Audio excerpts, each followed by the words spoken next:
ಈ ನಡುವೆ ಮಾಜಿ ಸಚಿವ ನಾರಾಯಣಗೌಡ ಅವರು ಕೂಡ ಸುಮಲತಾ ಪರ ಬ್ಯಾಟ್ ಬೀಸಿದ್ದಾರೆ. ಸುಮಲತಾ ಅವರಿಗೆ ಟಿಕೆಟ್ ಕೊಡಬೇಕು ಅಂತ.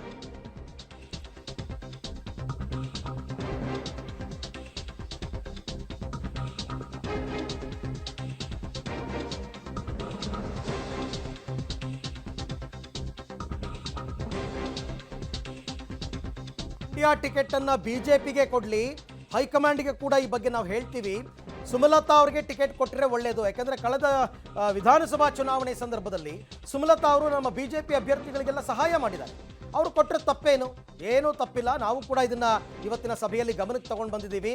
ಹಾಲಿ ಸಂಸದರೇನಿದ್ದಾರೆ ಮಂಡ್ಯದಲ್ಲಿ ಸುಮಲತಾ ಅವರಿಗೆ ಟಿಕೆಟ್ ಕೊಡಬೇಕು ಅಂತಕ್ಕಂಥದ್ದು ನಮ್ಮ ಒತ್ತಾಯ. ಅಲ್ಲಿಗೆ ಒಂದು ಸ್ಪಷ್ಟ ಆಗ್ತಾ ಇದೆ, ಮಂಡ್ಯ ಜಿಲ್ಲಾ ಬಿಜೆಪಿ ಘಟಕ ಬಹಳ ಗಟ್ಟಿಯಾಗಿ ಸುಮಲತಾ ಅವರ ಪರ ನಿಲ್ತಾ ಇದೆ ಅಷ್ಟೇ. ತಾವು ಏನು ಆಗ್ರಹಿಸ್ತೀರಿ? ನಾವು ಸಭೆಗೂ ಕೂಡ ಹೋಗಿದ್ರೆ ಬೆಂಗಳೂರಲ್ಲಿ ಸುಮಲತಾ ಅವ್ರದ್ದು. ಅಲ್ಲ, ಕರೆಕ್ಟು. ಈಗ ಸುಮಲತಾ ಅವರು ನಮ್ಮ ವಿಧಾನಸಭಾ ಚುನಾವಣೆಯಲ್ಲಿ ನಮ್ಮ ಜೊತೆ ಎಲ್ಲ ಬಂದು ನಮಗೆಲ್ಲ ಒಂದು ಸಹಕಾರ ನೀಡುವಂಥ ಕೆಲಸಗಳನ್ನು ಮಾಡಿದ್ದಾರೆ. ಅದಕ್ಕಾಗಿ ಅವ್ರಿಗೆ ಕೊಟ್ಟರು ತಪ್ಪೇನಿದೆ ಅನ್ನೋದನ್ನು ನಾವು ಹೇಳಲಿಕ್ಕೆ ಬಯಸೋದು. ಈಗ ನಮ್ಮ ಪ್ರೀತಮ್ ಗೌಡರು ಹೇಳಿದಾಗೆ ಯಾರಿಗಾರು ಕೊಡಲಿ, ಬಿ ಜೆ ಪಿಯವರು ಕೊಡಲಿ ಅನ್ನೋದು ನಮ್ಮ ಡಿಮ್ಯಾಂಡು.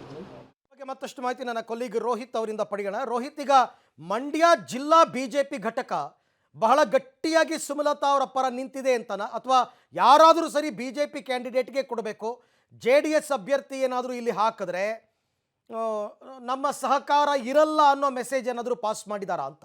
ಅರವಿಂದ್, ಇಲ್ಲಿ 2 ಟ್ರಂಪ್ ಕಾರ್ಡನ್ನು ಈ ಒಂದು ವಿಚಾರದಲ್ಲಿ ಉಳಿಸಿರುವಂಥದ್ದು. ಅಂದರೆ ಏನು, ಮಂಡ್ಯ ಟಿಕೆಟನ್ನು BJPಗೆ ಕೂಡ ಕೊಡಬೇಕು, ಅದರಲ್ಲೂ ಕೂಡ ಒಂದು ಕಡೆ ಸುಮಲತಾ ಅವ್ರಿಗೆ ಕೊಡಿ. ಒಂದು ವೇಳೆ ಸುಮಲತಾ ಅವ್ರಿಗೆ ಕೊಡಲಿಲ್ಲ ಅಂತಂದ ಪಕ್ಷದಲ್ಲಿ BJPಯ ಬೇರೆ ಯಾವುದಾದ್ರೂ ನಾಯಕರಿಗೆ ಮಂಡ್ಯ ಟಿಕೆಟನ್ನು ಕೊಡಬೇಕು ಅನ್ನೋ ನಿಟ್ಟಿನಲ್ಲಿ ಒತ್ತಾಯ ಮಾಡಿರುವಂಥದ್ದು. ಪ್ರಮುಖವಾಗಿ 2 ವಿಚಾರವನ್ನು ಇಲ್ಲಿ ಪ್ರಸ್ತಾಪ ಮಾಡಿದ್ರು ಪ್ರೀತಮ್ ಗೌಡರು.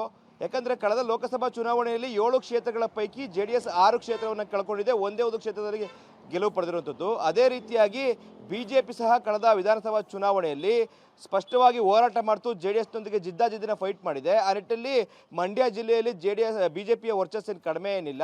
ಆ ನಿಟ್ಟಿನಲ್ಲಿ BJPಗೆ ಟಿಕೆಟ್ ಕೊಟ್ಟರು ಸೂಕ್ತ ಅಂತೇಳಿ ಈ ರೀತಿಯಾದ ಟ್ರಂಪ್ ಕಾರ್ಡ್ ಆದರೂ ಒಂದು ಕಡೆ. ಆದರೆ ಮತ್ತೊಂದು ಕಡೆ ನೀವು ಸಿಟ್ಟಿಂಗ್ MP ಗಳಿಗೆ ಎಲ್ಲ ಕಡೆಯೂ ಕೂಡ ಟಿಕೆಟ್ ಕೇಳ್ತೀರಾ, ಟಿಕೆಟ್ ಕೊಡ್ತೀರಾ ಅನ್ನೋದಾದರೆ, ಒಂದು ಕಡೆ ಹಾಸನದಲ್ಲಿ JDS ಸಿಟ್ಟಿಂಗ್ MP ಇದ್ದಾರೆ, ಅವ್ರಿಗೆ ನೀವು ಆ ಮೂಲಕವಾಗಿ ಟಿಕೆಟನ್ನು ಕೇಳ್ತಾ ಇದ್ದೀರಾ. ಅದೇ ರೀತಿಯಾಗಿ ಮಂಡ್ಯದ ಸಿಟ್ಟಿಂಗ್ MP ಆಗಿ ಸುಮಲತಾ ಅಂಬರೀಶ್ ಅವರಿದ್ದಾರೆ, ಅವರು NDAನ ಒಂದು ಕೂಟದಲ್ಲಿ ಸೇರ್ಕೊಂಡಿರುವಂಥದ್ದು.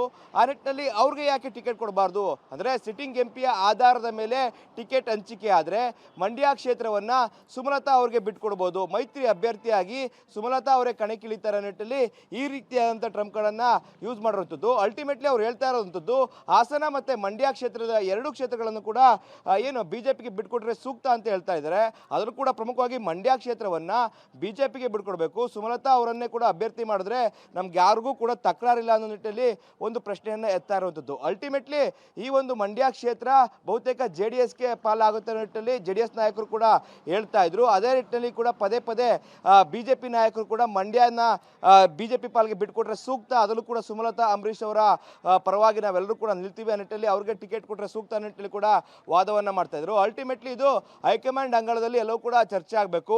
ಅವರು ಯಾವ ರೀತಿಯಾಗಿ ಯಾವ ಮಾನದಂಡಗಳನ್ನು ಇಟ್ಕೊಂಡು, ಯಾವ ಆಧಾರಗಳ ಮೇಲೆ ಇಟ್ಕೊಂಡು ಟಿಕೆಟನ್ನು ಹಂಚ್ತಾರೆ, ಯಾವ ಅಭ್ಯರ್ಥಿಗೆ ಟಿಕೆಟನ್ನು ಕೊಡ್ತಾರೆ ಅನ್ನೋದನ್ನು ಕಾದು ನೋಡಬೇಕಾಗಿರೋದು. Arvind. Okay Rohit, thank you. ತಮ್ಮೆಲ್ಲ ಮಾಹಿತಿಗೆ ಧನ್ಯವಾದ. ಫೈನಲಿ ಪ್ರೀತಮ್ ಗೌಡ ಒಂದು ಮಾತು ಹೇಳಿದರು, ವರಿಷ್ಠರ ತೀರ್ಮಾನವೇ ಅಂತಿಮ.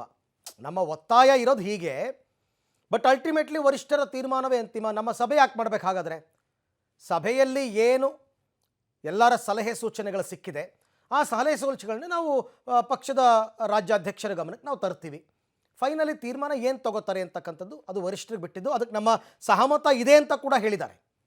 ಬಟ್ ನೀವು ಸಿಟ್ಟಿಂಗ್ MPಗಳಿಗೆ ಕೊಡೋದಾದರೆ, ಹಾಸನದಲ್ಲಿ ಪ್ರಜ್ವಲ್ ರೇವಣ್ಣ ಅವರು ಕೊಟ್ಟರೆ ಮಂಡ್ಯದಲ್ಲಿ ಸುಮಲತಾ ಅವರು ಕೊಡಿ. ಅಲ್ಲಿ ಪ್ರಜ್ವಲ್ ರೇವಣ್ಣ ಅವರು ಕೊಟ್ಟು ಇಲ್ಲೂ JDS ಕೊಟ್ಟರೆ ಕಷ್ಟ ಆಗುತ್ತೆ.